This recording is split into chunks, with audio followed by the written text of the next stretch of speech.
Do you ever catch yourself saying things like, stop talking and listen, or turn it off and listen, or some other variation on that theme?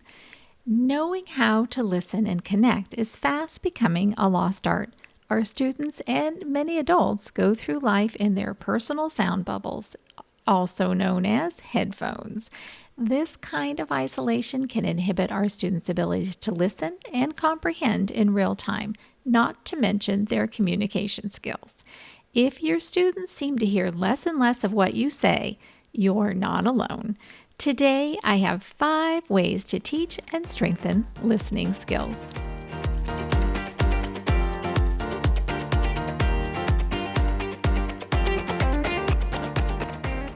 I'm Lisa Burns, a teacher success coach, veteran elementary teacher, and mom of 5, and this is the Teach Joyfully podcast. Thanks for joining me today.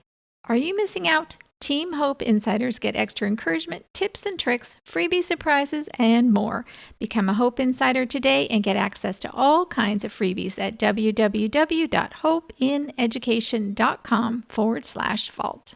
Well, let's dive into today's episode and find out more about listening. I know listening seems so basic. We do it all the time, right? But it's actually more complicated than you think. Listening is about hearing patterns, differentiating sounds, and pulling out and extracting the information we need. We know that conscious listening equals understanding. But exactly how do you teach your students the skills they need for conscious listening, especially in an increasingly distracted and noisy world? There are so many barriers in our world to real listening. Our students live in personal bubbles with headphones on and listening to their own private stuff all the time. They spend a lot more time texting than talking. The electronic noise in our world screams at us all the time. Add into that all the environmental noise, talking in the background, the air conditioner running, all those background things that can be distracting as well. And while we can learn to tune some of these things out if they're constant and at a low level, and sometimes they can even be a little bit soothing, they're there, and it's one more factor in an increasingly loud world. And our students can have their own individual barriers to be able to listen well in addition to that. Things like processing speed, language barriers, attitudes, expectations, all kinds of things. And when you consider our students' online activities outside of school, they're used to sound bites and images. They tell, but they don't really listen.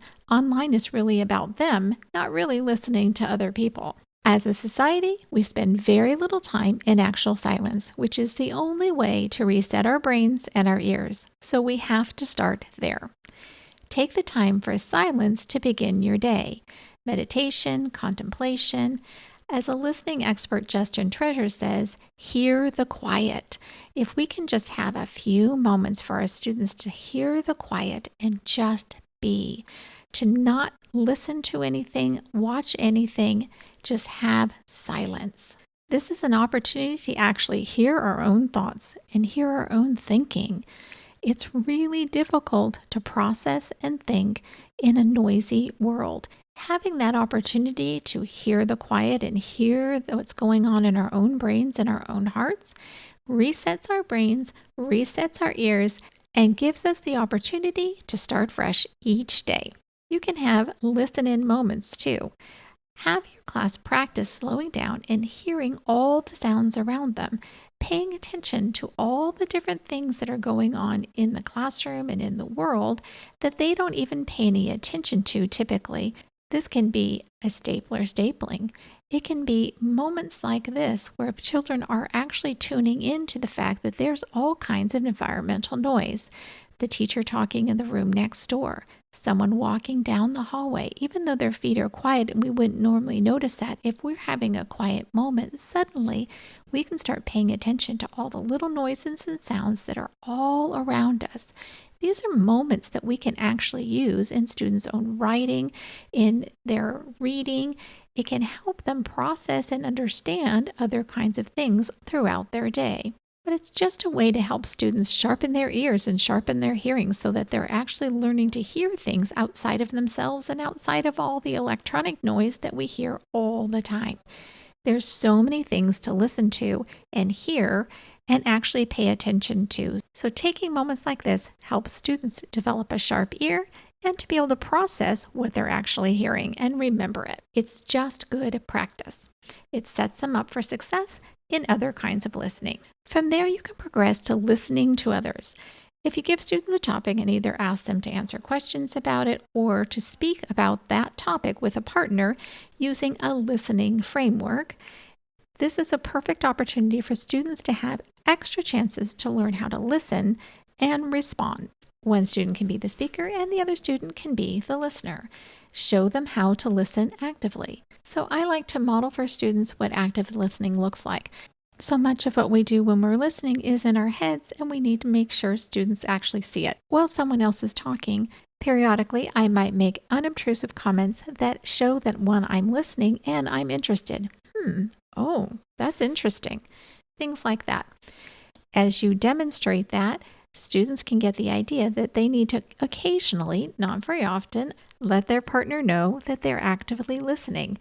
We can show we're listening with our body language as well. Things like looking at the speaker, leaning in a little bit, are other ways that we show that we're listening. And while those are important, we also need to be making sure that we're gathering information as we're listening. So we need to be cataloging in our heads things that this person is saying. So when I'm modeling, I'm stopping periodically and saying, okay, what have we heard so far? And we stop and we process. And then we'll let the speaker continue. And then we stop again and we process. What else have we heard so far? When the speaker's done, then we need to model summarizing what you heard, giving several points about what it was that you heard, what was most important in what the speaker had to say. Then you can ask clarifying questions. Model for students exactly what a clarifying question is. Something like, I found this piece a little bit confusing. Can you give me more information? If we can give students a framework and the types of questions that they can ask, they can learn how to ask those clarifying questions. If we give them a model for the summary, then they know how to summarize. These are not easy skills, but they are important to be able to listen well. Whether you're actually summarizing back to someone that you're listening to, or you're just thinking of a summary or writing down a short summary of what you heard in a class so that you can remember it in your notes, these are important things to be able to do. For young children, a summary can just be a couple of sentences. It doesn't have to be anything big, just enough to show that they were listening. So here's an example of what that might actually look and sound like. So you might give a prompt like this. What is the best book that you have read? And why did you like it? Or maybe I might say, give your partner a book talk about a book you were reading or one you just finished. So the speaker might say, I love Click Clack Moo because it's creative and funny. In the book, the cows find an old typewriter in the barn and decide to use it. And on from there. The partner might say, wow, that's interesting. So what happened with the typewriter? The speaker can add a few more points, and then the listener might go back and summarize. So Click Clack Moo was a funny book, and the cows are typing letters asking for things from the farmer, and the farmer didn't like it. So you've got the name of the book, the type of the book, what it was about, and what was the problem. Then you talk about the solution, so the cows went on strike. And at that point, maybe we have a question. So the listener might say, how did the cows go on strike?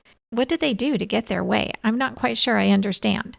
And then the ball goes back to the speaker's court to answer those questions. So the next day you could switch roles so each child gets equal opportunities to be the speaker and the listener.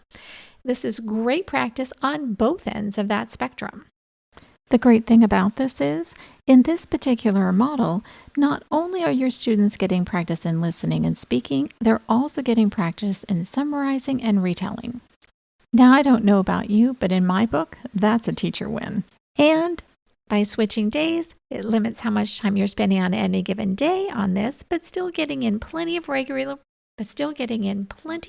practice throughout the week. There's other ways to practice listening as well. You can do a listen and guess game. You could do listen and draw or listen and build something. You could do listen and color something. So there's lots of different ways that we listen, so we can practice listening in different ways as well. Sometimes we're listening to directions and we need to follow them. So these games are good for that kind of listening. Sometimes we're listening and we need to extrapolate information and remember it. So listening with a partner and having to summarize is great for practicing that. And my last suggestion is turn off the electronics as much as you possibly reasonably can.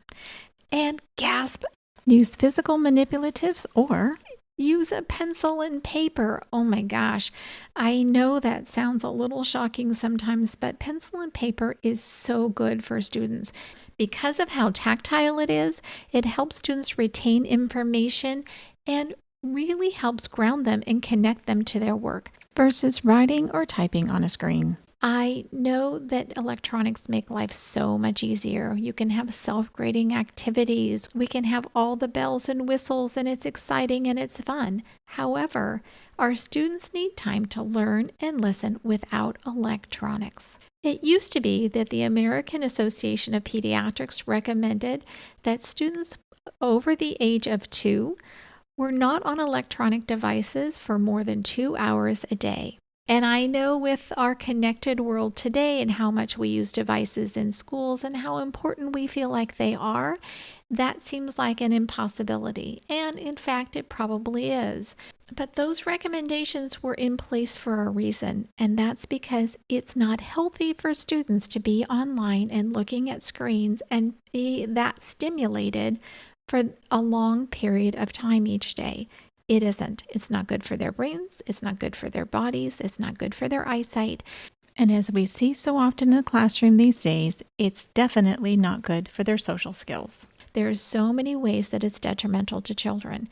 So any way that we can turn off the electronics, even just for a little bit during the school day and go back to some old-fashioned kind of learning is a good thing. It is good for your students. It will help them be able to calm and listen and be able to hear you better because now they're developing good listening skills and they can practice those with your directions as well. All right, so a couple more tips and a quick recap. Remember that your students may have lots of barriers to being able to listen. If they are native speakers in a different language, listening in English can be a little bit harder. You might need to slow down, especially if you're a fast talker, or speed up a little bit if you're a slow talker. Finding the right cadence that your students can actually process that can be tricky. You may have to experiment and play around with it a little bit, and they may have to help you out with whether or not they understand. So stopping and checking for understanding on a regular basis like you already do is even more important when we're talking about listening. Also, give your students the opportunity to start their day in silence and reset their brains, reset their ears, and start off their day right, ready to listen. This gives your students the opportunity to hear the silence and to hear what's going on in their own heads and in their own hearts and to be able to listen to themselves. Practice listening moments. Give your students opportunities to listen to all the environmental sounds around them, to identify them and hear them, and really be able to pay attention to something other than all of the electronics that are surrounding them all the time. Practice with a listening framework. Give your students a framework for listening and practice so that your students get used to summarizing and listening in ways that are active, that they're actually paying attention and catching the details. And when they aren't, to notice that and to be able to ask appropriate questions so that they can clarify their thinking. All right, so give it a go. All the links to the resources mentioned in this episode are in the show notes on my website at www.hopeineducation.com/podcast. You can grab my freebies at www.hopeineducation.com/vault, and that link will be in the show notes as well. So that's it for this episode of the Teach Joyfully podcast, my teacher friends. My sincere thanks to you, my listeners, for tuning in, and for all those of you who've taken the time to post a review or DM me on Instagram with your feedback and topic requests. You can find the show notes and all the resources mentioned in the episode on my website at www.hopeineducation.com/podcast. And remember, a happy teacher is a good teacher. Until next time, teach joyfully and take care of you.